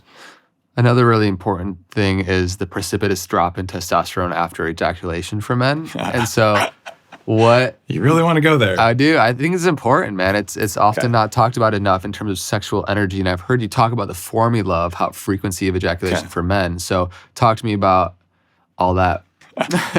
All right. I want to be really clear. I'm going to talk about frequency of ejaculation, not frequency of sex. Most people, when they hear this conversation, are going to hear me say not to have sex. I'm telling you, have more sex, and here's how to do it. In Taoism, there's an equation. It's your age in years minus 7, and then you divide by 4. It's going to give you a number. And they'll tell you to maintain your health, that's the number of days between ejaculations, the minimum number of days. So if you got the number of 7 when you run the equation, that means you ejaculate once every 7 days. Like, what? But I might die. No, that's the same voice in your head that says, if I don't have tacos, I might die. It's BS. If you never ejaculated again, you wouldn't die, but it probably wouldn't be very fun. That's really the game we're playing. So when a man ejaculates, for 24 to 48 hours, there's a precipitous drop in testosterone, and they don't talk about this as much, but it's maybe more important. It's a rise in prolactin. And prolactin's another hormone that's actually associated with turning on breast milk. So that combination is why you hear the old, will you respect me in the morning? Well, there's an ejaculation hangover in men. And yes, it feels good to ejaculate. And there's a spiritual practice that says, what if you have sex and you don't ejaculate? What happens? Well, what happens is you have a lot more sex, and your oxytocin levels go up, and your testosterone levels are high, and your motivation is high, and your focus is high, and you get a raise, you get a promotion, you start a company, you build a family, you build a life, and you realize that ejaculation is optional, and it shifts your whole perspective on things. Now, I didn't believe this. I thought it was BS. I thought, well, I'm a biohacker. I'm just going to get the data, and I'll disprove it. And I published the data in my book, Game Changers. It's my personal development book. And I tracked my daily happiness for a year. And I tracked my frequency of sex and my frequency of ejaculation. And I tried the advanced technique, which is if you want to live forever, ejaculate once every 30 days, but keep your orgasm to under an hour. And I read that. I'm like, this is such BS. Like, I love proving ancestral practices as being real and science-based. And a lot of my work is around that. But this is one that couldn't be true. Orgasms for an hour. Yeah. I see why the warning is, because in the course of this year of practicing this with my partner, I did do 30 days. And there's a few times, you're publishing your data, like, well, I only made 23 days. Oops. It's kind of hard to go 30 days, right? And you learn that you're just not going to die, whether you do or don't ejaculate. It becomes an act that it's totally fine to do, but you do it when you decide to do it instead of reflexively. And it doesn't become the goal of sex. Like, sex is more playful. It's more intimate. It's more sacred. And then you can go as long as you want, because ejaculation isn't the goal. So, an hour or two later, okay, like we're both really happy now. And what you'll find is it makes you a much more conscious lover. But most importantly, you maintain your testosterone, your prolactin doesn't rise, and you feel really good. And doing this when you're 20, like if you run age in years minus 7 divided by 4, so that's 13 divided by 4. It's basically, you can ejaculate every 3 days when you're 20, right? But if you were to just do it once every 7 days, the amount of chi that you will have from that is crazy. And you'll probably be having sex every single day because you're always ready to go. And what's that going to do for your lover? It's going to rock their entire world, right? The Taoists, though, they have a huge number of pieces of advice for men and for women, and they're very different when it comes to this. And in the writings, they'll say, women walk away undiminished. And that means that for women, having an orgasm or even ejaculating, women can ejaculate, they do. And doing that is good for them. And in more recent studies, EQ goes up, oxytocin goes up, happiness goes up. But the Taoists never wrote an equation for women. And so I did a lot of research and I finally figured out the equation. And it's until you feel like you're going to die plus 2. Right? And if Must be nice. If the guy knows how to ejaculate at will or to not ejaculate at will, you can go to these profound states. And what you don't hear, but there's studies about this, 20% of people report meeting God during orgasm. So your partner's laying there flopping around, making noises and doing whatever they do. They're having a profound healing spiritual experience. So one of the pathways to increasing your consciousness is through sacred intimacy. And if you're going to ejaculate every single time, it's going to be really hard to get there. So learning to be peaceful if you skip lunch, to be peaceful if you don't have food for 3 days, and learning to be peaceful whether or not you ejaculate, it's an advanced spiritual skill, and it radically improves your energy and it improves your relationships in ways you would never imagine. And it takes the focus from how do I get there to I'm not going to get there today. What else can I do that's fun? Yeah. And it changes your whole vibe. Yeah, it's just coming back into right relation with a lot of these aspects of human biology. I feel like there's this limb of yoga called pratyahara, which is withdrawal of the senses and the abstinence of for fasting and food or sex or ejaculating or even in modern day times, phone technology, all these things bring us back into right relationship with it. And it just makes you such a more powerful human being. In regards to sexual energy, I feel like it really helps if you have clarified your why and a mission in life to channel that creative energy into something else in the world, because it is literally the potential to create more life. Actually, literally, right? And it's called life force energy. That's what chi is, right? Yeah. This is really controversial, and still most people who heard this are going to go, Dave said I shouldn't have sex. I just told you to have more sex and how to have more sex and how to have it way more pleasurable for you and your partner. That's what I'm actually talking about. Yeah. But to get past our internal firewalls, your body's like, I will die if I don't do that. It's because your body's worried that the species won't survive unless you ejaculate all the time. And you just want to get past that. And there is something called dopamine fasting. I've written about it. And the guy who runs Maximus Tribe, one of the testosterone enhancement companies out there, I'm an advisor to them. He talks about a modern interpretation of that path of yoga. Dopamine fasting means you go for a weekend or a week, no social media, no TV, no strong flavors, no sex, and just allow the senses to calm down, which makes them feel better later. It really raises your baseline for just pleasantness and experience, right? Specifically for women, what's a biohack or something in particular that is really important for them to focus on, maybe more so than men?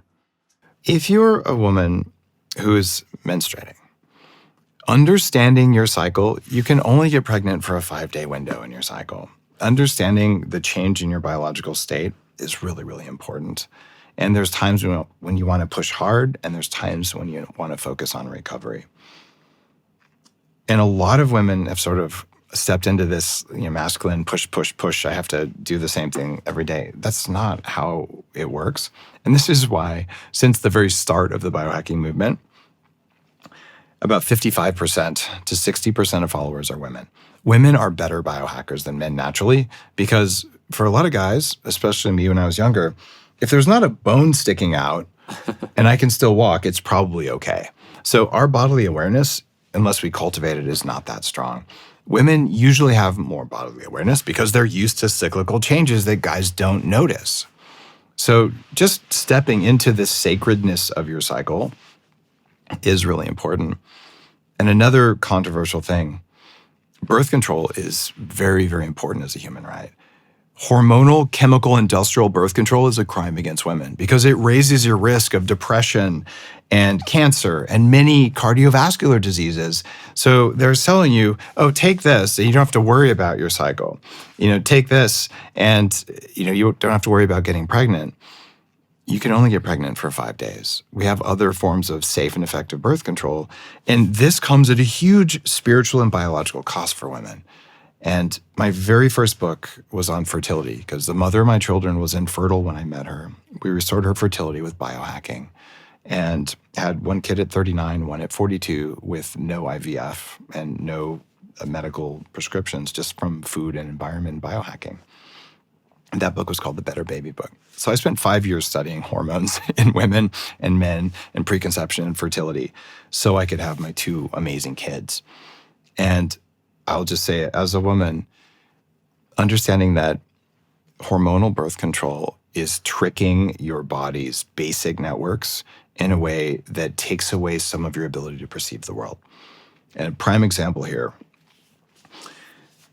when 2 people are histocompatible, which means that your biology is compatible with each other, you'll smell good to each other. And birth control pills break that. So you cannot smell whether your mate is an appropriate mate. And there are lots of cases of women who go off birth control when they decide to have kids and they're no longer attracted to their husband because the birth control pill breaks their reality. They cannot sense the way the body is meant to sense. People talk about female intuition. And some people say, well, men and women are exactly the same. That doesn't match my experience biologically. So women on average have more intuition and a different kind of intuition than men do. And this is getting into esoteric and spiritual stuff, but intuition is real and it's measurable. So if the birth control pill is making you less intuitive and less connected with all of your cycles and systems that are a part of being able to sense your reality, that's a very big price to pay.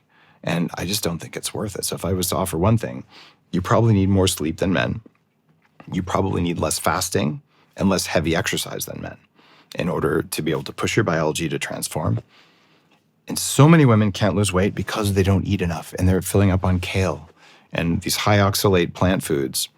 And then they get interstitial cystitis, which is caused by oxalate in a lot of these things. So understand, it's okay to be kind to your body. For men and women, recovery is more important than stress in order to improve. But women usually need more recovery, more sleep, less exercise, but still exercise. You just don't have to go as hard as a guy does to push your system to improve. So understanding that about yourself and understanding that you can push harder at one time of the month and you want to sleep more at the other kind and that that's okay, this is the one thing I would just wish that all women knew. Is there a specific resource in terms of like the different phases of a woman's cycle where they can go check this out more? Because it's so important to understand. There are 3 or 4 apps out there that help you track your cycle and tell you when you want to do more stressful or less stressful things. And if you're listening to this and you're a guy, if you ask your partner to send you an invite to their app if they're using a cycle tracking app, knowing where your partner is in their cycle is really, really useful biohacking information to have a healthy relationship. Yeah. I am dating someone who runs the We Deep in Love Club, who's studied relationships for more than a decade.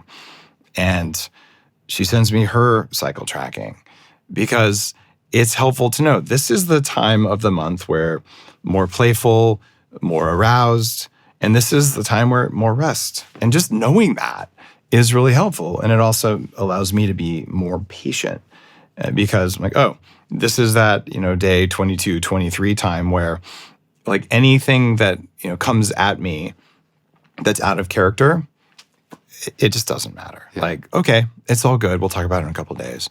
Otherwise, it just feels like if you don't have that awareness of where your partner is in their cycle, it makes it harder to forgive and just let things go. And, we have a fantastic relationship.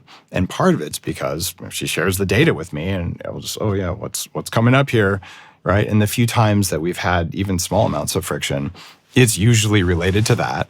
And just being able to have patience is incredible because every time, a day or two later, it's like, oh yeah, I was pretty sensitive, wasn't I? Yeah, it's all good. But as a guy, if all this is invisible to you, it just feels like maybe women are crazy. They're not, right? And also for guys, we also have our shitty days. We just don't have a clock that tells us when they're going to happen. Yeah, not a more subtle perhaps, but yeah, that context is super helpful with being in relationship dynamics. Dave, this whole conversation has been super fruitful, and there's just like one or two other things to before we wrap up on. There's many things we can do for our health, and I think oftentimes the overlooked ones include having a vision of a future that excites us, the importance of community and relationships. Yes. So in specific to that, how is community immunity in a way, and like the importance of relationships to become happy, healthy, and find well-being? I interviewed our Surgeon General on my podcast, and the only book he's ever written is about the epidemic of disconnection. People belong to fewer clubs or communities than ever before in history. Like no one goes to their bowling league anymore.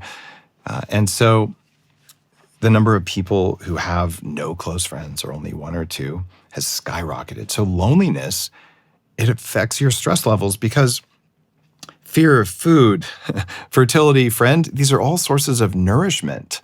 Well, I guess fear isn't, but it's the positive side of fear is stress. So anyway, all those are there to serve you. But if you don't have community and you're lonely, your biology is stressed. So building a community of people who you want to be like is just critically important. It's why when I started the Biohacking Conference, I'm like, I got to build a community for people who care about transforming themselves and want to use the right tools for this, which will let bodybuilders and neuroscientists and longevity guys all come together and nerd out and throw in some shamans as well. Like, let's go. And the Biohacking Conference in Austin, May 28th, it's biohackingconference.com. 4,000 people are there with more than 100 people who make the supplements and make the technologies for biohacking. But the reason people go is community. We've invited Steve Aoki to come and play. So we're going to have, a full-on party as part of this because play reduces stress, and play with friends and community and people like you, it's an experience that we need and that we don't get. So you take steps to consciously build this. And it's fine if it's at the dog park, if it's at the yoga class, but you go over and over and you get to know the people, and that nourishes you as much as eating a piece of grass-fed ribeye. Yeah, amazing. It is sustenance needed. There's so many things I could continue to dive into. One thing, and at least in the biohacking space, is that what do you think about the individuals that overdo it and kind of the solipsistic notion of like so overly focused on self? Like service is such an important thing to develop a healthy psyche and to be in right relation with the world. And so what do you think about like overdoing the self, the focus on self? It's possible to have orthorexia, which is a fear of not doing everything perfectly. Yeah. Right? There are people who are terribly stressed if their sleep score isn't high enough. Oh God, I'm going to have a bad day. All of those are just fear, right? And if someone's just overly focused on themselves, look, there are narcissists in the world. I actually write about that in Heavily Meditated that's coming up, my next book. And there are actually sociopaths out there. And if you put your oxygen mask on first, you always take care of your energy first, and you do that, it's not a selfish act at all. As long as, because you do that, you can take care of your family, you take care of your friends, you take care of the world around you and your community. And it's actually a trauma response to not take care of yourself first. But if you only take care of yourself and you ignore everyone else around you, you probably have some work to do. Yeah, amazing. Important reminder there. What do you, because you're somebody that has access to the information of like the cutting edge technologies that are coming out, that are already here. What do you see is to come, and maybe what's already here in the next 3 to 5 years in terms of the most promising technologies? Well, 2 that I'm working on. One of them is 40 years of Zen we mentioned earlier. Spending 5 days with electrodes glued to your head with facilitators and neuroscientists really does do the same mental and brain state changes that you would have to spend a much, much greater amount of time on. And I'm working really hard on making that program more effective. We now have the world's first psychedelic-assisted neurofeedback program where optionally you can have ketamine under a doctor's care. And that's been transformative because ketamine causes neuroplasticity changes. It's not about the journey of ketamine. It's about the ability to choose how you want your brain to be. Well, it's extra neuroplastic. So the ability to radically reset yourself in a small amount of time is one thing. The other one is at Upgrade Labs. I've been working on bringing the $1 million worth of biohacking tools so that everyone can use them. And we're at dozens of locations. They're opening all over North America. And the reason that matters, if you go to a spin class 5 days a week for an hour a day, and you do this religiously for 2 months, you'll improve by 2% your VO2 max, which is your cardiovascular endurance. If you come to Upgrade Labs and you do 5 minutes 3 times a week, you'll improve by 12%. So you spend 94% less time on cardio and you get 6 times better results. Now, if you do that, I'm pretty sure that in that extra time, you can do something that matters. So the transformation is we're using data and AI to tell you what's going to work best for your goals. So it's personalized advice. And what's also really exciting for me, if you go to the Upgrade Labs website or you look at axohealth.com, which is our app for that, you can order a blood test at your house, cutting out the need to have a doctor tell you can't get your lab tests and all that. So it's low cost lab tests, all the stuff you need. So you can look at that at home, whether or not you're near an Upgrade Labs. And if you're near one, you go in and you do it. The idea here is, in the past in biohacking, we're talking about red light, we're talking about cold exposure, we're talking about all these things, but no one knows what to do for me today to get results. Well, we know at Upgrade Labs. So the idea of using data and AI to guide you on the best path to get results with the least wasted effort, where does the extra effort go? To community, to relationship, to evolution. And I just want to free us from going to the gym and not getting results the way I did. Yeah. Amazing.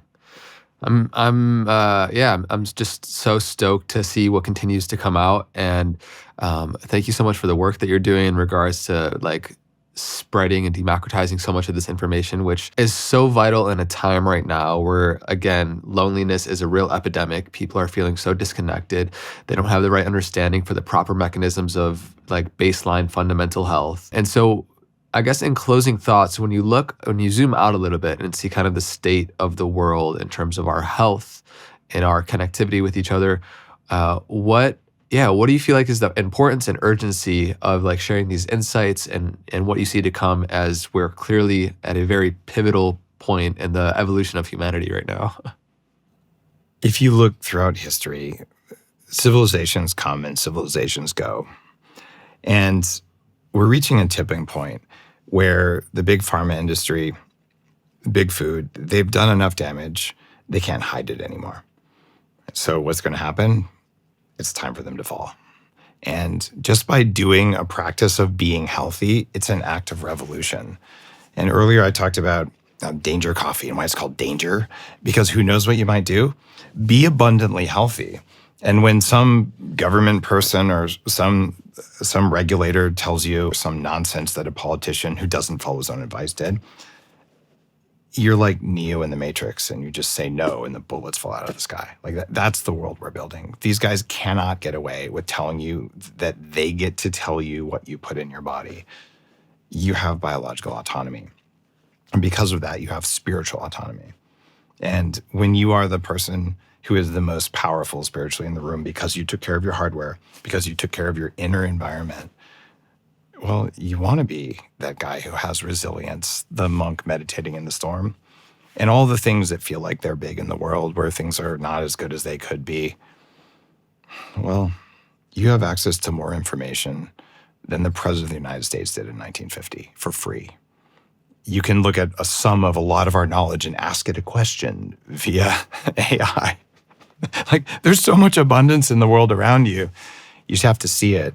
And when some low vibration bureaucrat tries to mess with you, you don't even have to get mad. You just say no. And that's where I think we are. Yeah, like the old saying, it's better to be a warrior in a garden than a gardener in a war. And it's time to collectively reclaim our sovereignty, because we're the most powerful when we do so. And then we get to stand for things that are genuine, authentic support and guidance for people to follow in terms of health and well-being and all of these things. So thank you so much for like living in your purpose and sharing this information, man. Is there any other last words you have before we wrap up? A lot of what keeps you back is shame and guilt. And it can be shame or guilt over, I'm not biohacking enough, or I'm not meditating enough, or I'm not good enough, and all those sort of angry voices in your head. Understand that every negative voice in your head is just your hardware trying to keep you alive. It is not you. Those are not your voices. And you don't have to believe them. And if you understand that, it just drops so much of the shame and guilt that I walked with in my 20s and 30s, just thinking, what is going on in there? It's not you. It's just ancient systems that are worried. And that perspective has brought me a lot of peace. And I hope it works for you too. Yeah. Thank you so much. It's an important reflection. As like all of these things and releasing the shame, guilt, finding true vitality, they're freeing us up to do what we're here to do. Exactly. Yeah. So thank you so much. And everybody that's been tuning into this episode of the Know Thyself podcast, let us know in what ways this resonates for your own personal, mental, physical, spiritual journey. So curious to see as this community continues to build. Dave, thank you so much. Until next time, be well.